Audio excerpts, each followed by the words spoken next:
देखिए, आज गुजरात में इतिहास बरकरार रहने वाला है और हिमाचल में इतिहास रचा जाने वाला है। गुजरात में रिकॉर्ड बनेगा और इतिहास और रिकॉर्ड हिमाचल में टूटेगा।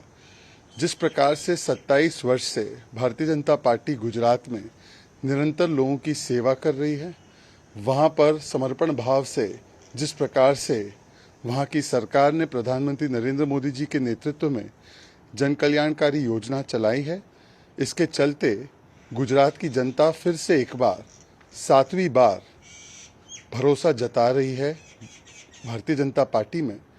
और हिमाचल में भी, जहाँ पर आम तौर पर एक रिवाज है कि हर 5 साल में सरकारें बदलती है, आज वो रिवाज, आज वो रिकॉर्ड टूटने वाला है और हिमाचल प्रदेश में भी स्पष्ट बहुमत के साथ भारतीय जनता पार्टी की सरकार बनने वाली है। एक चीज स्पष्ट है कि 2014 के बाद खासकर politics of pro incumbency, politics of performance, politics of विश्वास, पॉलिटिक्स ऑफ विकास और पॉलिटिक्स ऑफ विश्वसनीयता, ये डबल पी डबल वी वाली पॉलिटिक्स प्रधानमंत्री नरेंद्र मोदी जी के नेतृत्व में आज भारत के इतिहास में पहली बार दिखाई दे रहा है।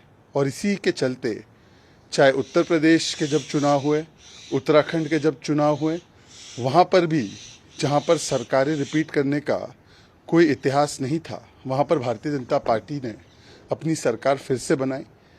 और आज भी पॉलिटिक्स ऑफ प्रो इनकम्बेंसी और पॉलिटिक्स ऑफ विकास का एक और रूप दिखने मिलने वाला है गुजरात में और हिमाचल प्रदेश में। वो सरप्राइज करेंगे और आम आदमी पार्टी एक बड़ा चमत्कार करेगी गुजरात में। देखिए, आम आदमी पार्टी कह रही थी कि भारतीय जनता पार्टी को दिल्ली के एमसीडी चुनाव में 20 से ज़्यादा सीट नहीं मिलने वाली, परंतु भारतीय जनता पार्टी को एमसीडी के चुनाव में 104 सीट मिले। और आम आदमी पार्टी इतना दुष्प्रचार करने के बाद, सारे संसाधन झोंकने के बाद, पंजाब और दिल्ली के मुख्यमंत्री सहित पूरी कैंपेनिंग करने के बाद मात्र कुछ चंद सीट ही भारतीय जनता पार्टी से आगे निकले एमसीडी के चुनाव में। मुझे पता है और मुझे पूरा यकीन है कि जो आंकड़े निकल कर आएंगे गुजरात से भी और हिमाचल से भी, ये आम आदमी पार्टी को ज़रूर चौंकाएंगे, क्योंकि इससे पहले भी उत्तर प्रदेश में सरकार बनाने का दावा कर रही थी आम आदमी पार्टी, वहाँ पर डिपॉजिट जब्त हो गई। उत्तराखंड में भी सरकार बनाने का दावा कर रही थी, मुख्यमंत्री का चेहरा भी दिया था, डिपॉजिट जब्त हो गई। गोवा में भी सरकार बनाने का दावा किया था, मुख्यमंत्री का चेहरा दिया था, वहाँ पर भी ज़्यादातर सीटों पर डिपॉजिट जब्त हो गई। तो आज आम आदमी पार्टी को जो आंकड़े निकल कर आएंगे गुजरात से भी और हिमाचल से भी, वो निश्चित रूप से चौंकाने वाले ही होंगे। धन्यवाद।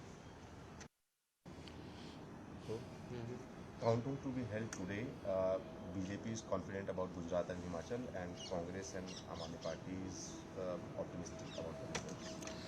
Today, in both Gujarat and in Himachal Pradesh, in Gujarat, history will be repeated, where the BJP, which has been elected by the people of Gujarat for the last 27 years, will yet again get an opportunity to serve the people of Gujarat. And in Himachal Pradesh, history will be broken, in the sense that the traditional pattern of governments being elected out of power after every 5 years, that pattern will be broken. A record will be created in Gujarat, where the Bharatiya Janata Party will get yet another opportunity to serve the people of Gujarat, and a record will be broken in Himachal Pradesh, where governments which are often voted out after 5 years, the BJP will be breaking that pattern and will be coming back to serve the people of Himachal Pradesh. And this is because in the last 7-8 years, we have seen the politics of anti-incumbency, where governments are voted out after 5 years, being replaced by the politics of pro-incumbency. For the first time in the political discourse of this country, we are hearing the term pro-incumbency. In Uttar Pradesh also, we have seen how the BJP, which served the people of Uttar Pradesh, was given yet another opportunity to serve, which had not happened for more than 3 decades. In Uttarakhand, in its entire political history, we have seen that no government was repeated, but for the first time, the BJP government there, under the leadership of Prime Minister Narendra Modi and Chief Minister Dhami was repeated because it had served the people of Uttarakhand. And therefore what we are seeing is that the politics of double PWV, pro-incumbency and performance, Vikas and Vishwasniyata are being rewarded by the people when they see that BJP is serving the people with Seva Bhav, Samarpan Bhav, and is trying to do Vikas for the people of those states. And therefore this is a new political lingo and narrative that we will see even today in Gujarat and in Himachal, where the politics of pro-incumbency will be scripting yet another victory for BJP in Gujarat and for the BJP in Himachal Pradesh. आप leader हैं, results will surprise everyone and आप will do some more. It is evident that the Aam Aadmi Party will be surprised by the results in Gujarat and in Himachal Pradesh. In Uttar Pradesh too, they had claimed that they would be forming the government. The results surprised them and they got less than nota. They lost their deposits on all seats. In Uttarakhand, they had claimed that they are forming the government. They had given a chief minister's face. The results surprised them and they had got less than nota. In Goa too, they had given a chief ministerial face. The results surprised them and they had lost their deposits on 97-98% seats. And again, in Gujarat and in Himachal Pradesh, the results will surprise them, just like the results in the MCD, where they claimed that the BJP would not cross 20 seats. Mr. Kejriwal was on record to say that the BJP will not cross 20 seats.